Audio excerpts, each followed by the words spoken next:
Dan dalam masa yang sama juga, Hamzah Zainuddin mengatakan, sewaktu dia menjadi menteri KDN, dia menyimpan fail-fail tertentu.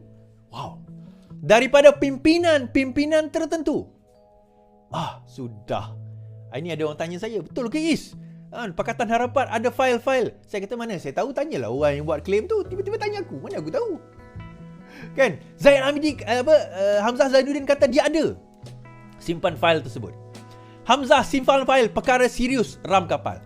Jadi, ram kapal bertanya. Ram kapal ni timbalan Menteri Undang-Undang. Daripada DAP, sekarang ni dia timbalan Menteri Undang-Undang. So, dia bertanya, Kalau benar Hamzah Zainuddin simpan fail dan akan digunakan dalam keadaan tertentu seperti mana di dakwaan beliau, soalan dia, itu merupakan satu penyalahgunaan kuasa. Itu satu penyalahgunaan kuasa. Kalau benar ada fail tersebut, kenapa tak dakwa? Ataupun dia hanya klaim? Siapakah yang dikatakan fail tersebut? Adakah orang Pakatan Harapan ataupun orang UMNO? Kalau ada, kenapa tak dedahkan sewaktu beliau menjadi Menteri KDN? Kan saya kata, saya ada buat satu video kan, berkenaan kesilapan besar Hamzah Zainuddin. Dan salah satu kesilapan dia kata, dia kata, saya ada fail pimpinan tertentu, dia kata. Saya ada fail. Tetapi saya akan hanya keluarkan kalau ada keperluan. Now, ram kapal bertanya, bukankah itu satu penyalahgunaan kuasa yang sangat serius? Bukankah itu satu penyalahgunaan kuasa yang sangat serius? Seolah-olah satu ugutan. Ram kapal bertanya, kenyataan Ketua Pembangkang yang mendakwa beliau menyimpan banyak fail mengenai pemimpin lain semasa menjadi menteri dalam negeri sebelum ini merupakan satu perkara yang serius dan perlu diambil perhatian sewajarnya. Timbalan Menteri di Jabatan Perdana Menteri Ram Kapal Singh berkata, siasatan terhadap perkara itu hanya boleh dibuat sekiranya terdapat laporan polis untuk membuka kertas siasatan. So Hamzah kata dia ada fail.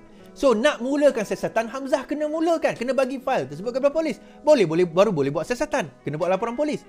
Memandangkan kenyataan itu, saya percaya baru dibuat semalam dan dalam tempoh singkat tersebut saya rasa untuk memulakan siasatan sudah tentunya satu laporan polis boleh dibuat atau mana-mana pegawai SPRM boleh buat laporan. Saya percaya itu amalan biasa yang boleh dilakukan. Katanya ketika mengulung perbahasan rang undang-undang pembekalan 2023 peringkat jawatankuasa bagi jabatan itu di Dewan Rakyat hari ini. Beliau berkata demikian bagi menjawab pencelahan Gobind Singh Dio yang ingin tahu adakah terdapat siasatan terhadap kenyataan ahli parlimen Larut itu yang didakwanya merupakan salah guna kuasa, tuan-tuan. Semalam Hamzah dalam wawancara kepada sebuah akhbar Inggeris mendakwa beliau mempunyai banyak fail pemimpin lain dan boleh menggunakannya untuk menentang mereka.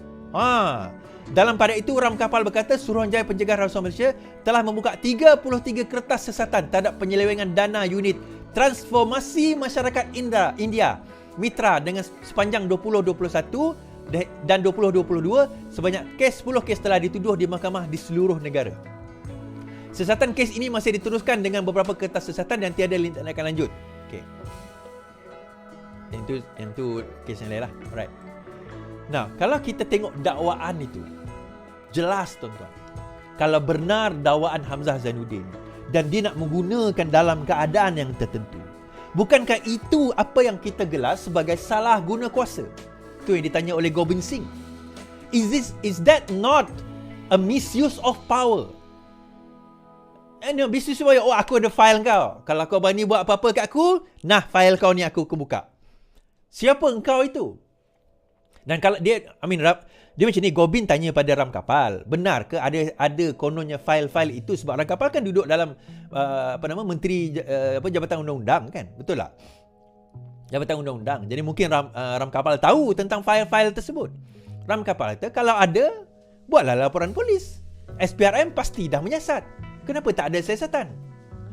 Dan kalau benar dakwaan tersebut, terdapat file-file tersebut, maka Hamzah Zainuddin boleh dituduh menyalahgunakan kuasa sewaktu berkuasa dahulu. Kalau benar terdapat file-file yang dinyatakan itu. Jadi Hamzah Zainuddin, bersedialah anda untuk menjadi orang yang seterusnya. Orang yang seterusnya yang akan kena. Alright, semalam juga tuan-tuan, saya bercerita tentang apa beza sumbangan politik kepada parti kerajaan dengan parti pembangkang. Hari ini saya nak bawa satu ulasan dalam surat khabar berkenaan dengan apa beza sumbangan parti politik kerajaan kepada pembangkang. Tidak sama, dia kata. Unsur rasuah apabila parti kerajaan menerima dana atau sumbangan parti politik tidak sama seperti apabila dana sedemikian disalurkan kepada parti pembangkang, kata sumber SPRM. Maksudnya, kan saya dah sebut semalam, ini kerana pembangkang tidak berada dalam kedudukan untuk menghulurkan apa-apa kepada penyumbang mereka, tidak seperti kerajaan, kata pegawai kanan itu dengan syarat tidak mahu namanya disiarkan. Pada Jumaat lalu, Presiden Imuddin Yassin didakwa atas tuduhan salah guna kuasa dan penggubalan wang haram membabitkan RM232.5 juta yang disalurkan ke dalam akaun partinya. Semalam saya bertanya soalan ini. Macam mana kita nak tahu benda itu constitute corruption ataupun constitute rasuah? Dikatakan sebagai rasuah. Rasuah ini secara umumnya, kalau tidak kerana jawatan dia, kalau tidak kerana dia ada kedudukan yang meluluskan projek atau kontrak-kontrak yang dia dapat menyebabkan dia boleh bagi duit, adakah dia akan tetap bagi duit tersebut? Kalau tidak kerana Abah tu, Muhyiddin Yassin itu, Perdana Menteri pada waktu itu, yang mempunyai kuasa ke atas projek bernama Jana Wibawa, adakah Abah ni parti dia tidak akan menerima dana tersebut? Itu soalan dia. Kalau jawapannya ya, tidak akan terima.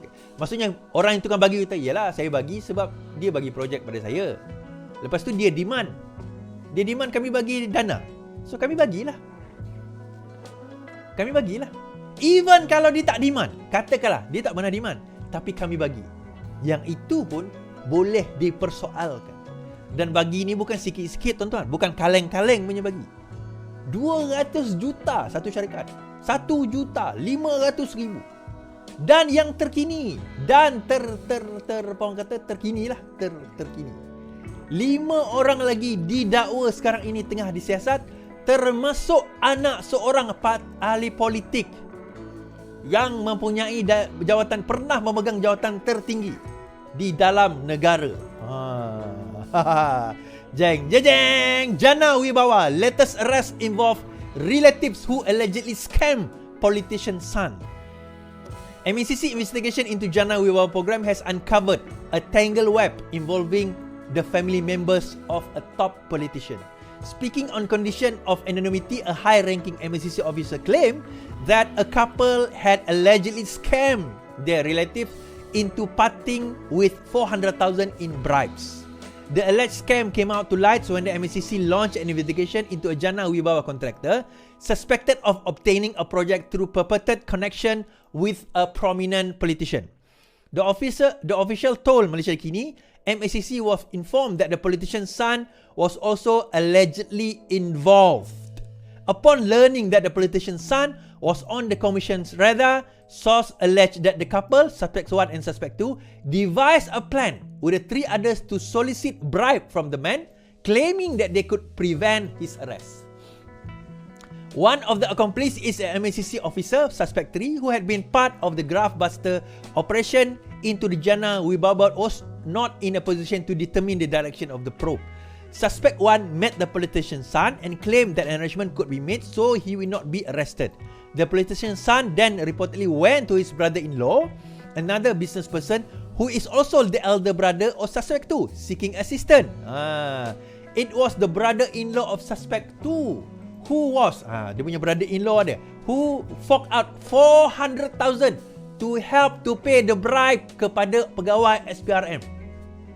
Dan it was made on March 6, minggu lepas tuan-tuan, minggu lepas. Following a tip-off, the suspect, following the tip-off, alright. Following the tip-off, the official said an operation was launched to detain the suspect and some of the money was recovered when the team raided several premises. On March 9th, 9 hari bulan lepas, the MECC detained 4 suspects, including its officer who collaborated with them. 4 orang termasuk pegawai SPRM. The 5th suspect whom the MECC believed was the mastermind had managed to evade arrest. dinamakan sebagai Datuk Roy, telah berjaya melarikan diri. Okey. The MACC officer involved was not even in charge of the investigation. He was only involved in one of the operation. Malaysia kini is withholding the names of the suspect as they have yet to be charged in court. Maksudnya SPRM tidak mendedahkan nama-nama mereka kerana sekarang sedang menunggu nama mereka didakwa. Tetapi saya ada nama-nama mereka. Suadi, kau telah menyalahgunakan kuasa. Mana aku tahu. Dah benda tu on air sekarang ini. Dah tersebar pun nama-nama mereka. Termasuklah siapa nama dia? OKT yang keempat. Apa nama dia?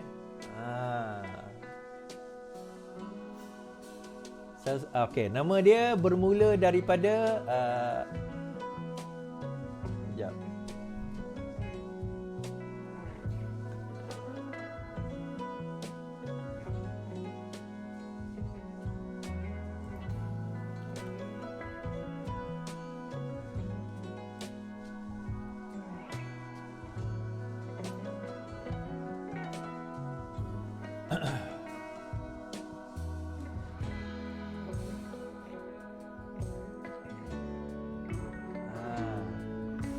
Yes.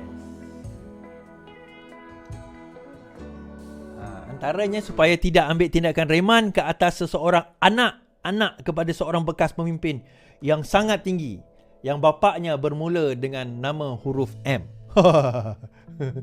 Berteka-teka kau Suadi lah. Tunggu dekat cas kat kau lah. Nanti kita tengok lah tuan-tuan kita sama-sama lah tengok siapa yang bakal didakwa.